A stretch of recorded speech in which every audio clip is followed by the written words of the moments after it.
ఏదైతే ఈ రాష్ట్రాన్ని ఉమ్మడి రాష్ట్రం ఉన్నప్పుడు కాంగ్రెస్ పాలించింది, టీడీపీ పాలించింది, తర్వాత ప్రత్యేక రాష్ట్రం ఏర్పడిన తర్వాత టిఆర్ఎస్ పాలించింది, ఇప్పుడు మళ్ళీ కాంగ్రెస్ పాలిస్తుంది.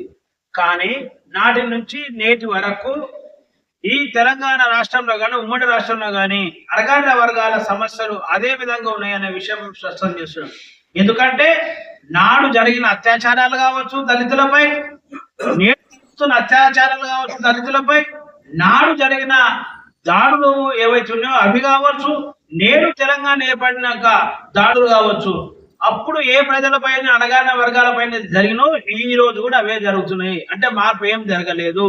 కారణం ఏంటంటే ఎప్పుడు కూడా మాన్యవర్ కాంశీరామ్ గారు ఒక మాట చెప్పేవారు. ఏమని అంటే, పాలకులపై దాడులు జరగవు, పాలితులపైనే జరుగుతాయి. కాబట్టి నాటి నుంచి నేటి వరకు బహుజనులు ఉమ్మడి రాష్ట్రంలో తెలంగాణ రాష్ట్రంలో పాలితులుగా కొనసాగుతున్నారు. కాబట్టి ఈ రోజు మనము దాడులు ఇవన్నీ జరుగుతాయి. అదే విధంగా పేదరికం కూడా అంతే. పాలితులు అన్ని రంగాలలో అభివృద్ధి చెందుతారు, పాలితులు కేవలం తిండి కోసమే జీవించాల్సిన పరిస్థితి ఉంటుంది. కానీ ఇది కూడా సేమ్ ఇదే జరుగుతూ ఉన్నది. కాబట్టి తెలంగాణ రాష్ట్రంలో ఖచ్చితంగా మరి బహుజనులకు రాజ్యాధికారం రావడం తప్ప ఇంకో మార్గం లేదనే విషయాన్ని బహుజన్ సమాజ్ పార్టీ స్పష్టం చేస్తుంది. దీనికి తెలంగాణ ప్రజలను బిఎస్పీ ఒకటి ఏం కోరుతున్నదంటే, మనము రాజ్యాధికారం రావాలంటే మహానీయులు మనకు అర్థమైతే సరిపోతుంది. మన అర్థమైన మహానీయులను ఈ పేద ప్రజలకు అర్థం చేయిస్తే సరిపోతుంది. ఇది ఉత్తరప్రదేశ్ లో బాబాసాహెబ్ అంబేద్కర్ గారు చేసిన పోరాటాన్ని, బాబాసాహెబ్ అంబేద్కర్ గారు ఇచ్చిన ఓటు హక్కును మాన్యవర్ కాంశీరామ్ గారు తెలంగాణ రాష్ట్రం కంటే పేదలుగా ఉన్న ఉత్తరప్రదేశ్ కి, ఇంతకంటే ఎక్కువ అన్యాయాలు అత్యాచారం ఉత్తరప్రదేశ్ కి పేద ప్రజలకు బాబాసాహెబ్ అంబేద్కర్ ఇచ్చిన ఓటును అర్థం చేయించి మనం ఈ దేశంలో మనకు ఓటు గాంధీ కావచ్చు, నెహ్రూ కావచ్చు, సర్దార్ వల్లభాయ్ పటేల్ కాబట్టి వేయకుండా మన కోసం ఓటు సాధించిన బాబాసాహెబ్ అంబేద్కర్ ఓటేస్తే మన సమస్యలు పరిష్కారం అవుతాయని ఏదైతే మాన్యవర్ కాంశీరామ్ సార్ చెప్పిండో ఆ విషయాన్ని ఉత్తరప్రదేశ్ లో ఇంప్లిమెంట్ చేసి మనం నిరూపణ జరిగింది. ఆ నిరూపణను తెలంగాణ రాష్ట్రంలో బహుజన్ సమాజ్ పార్టీ చేయబోతుందనే విషయాన్ని మేము స్పష్టం చేస్తున్నాము.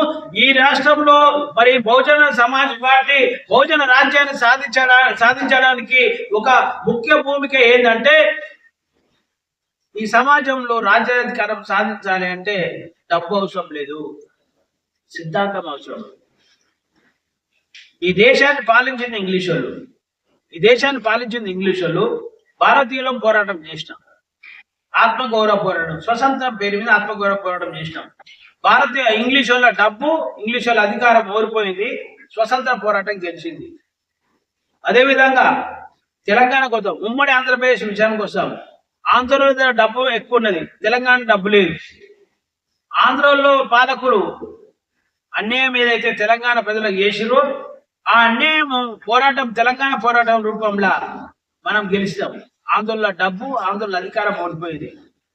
అదే విధంగా ఈ రోజు తెలంగాణలో వేల సంవత్సరాల నుంచి అన్యాయానికి గురవుతున్న బహుజనులు ఎవరైతున్నారో, బహుజనుల దగ్గర డబ్బు లేదు, జనం ఉంది, ఓట్లున్నాయి, వీళ్లకు మహనీయుల సిద్ధాంతం ఉంది.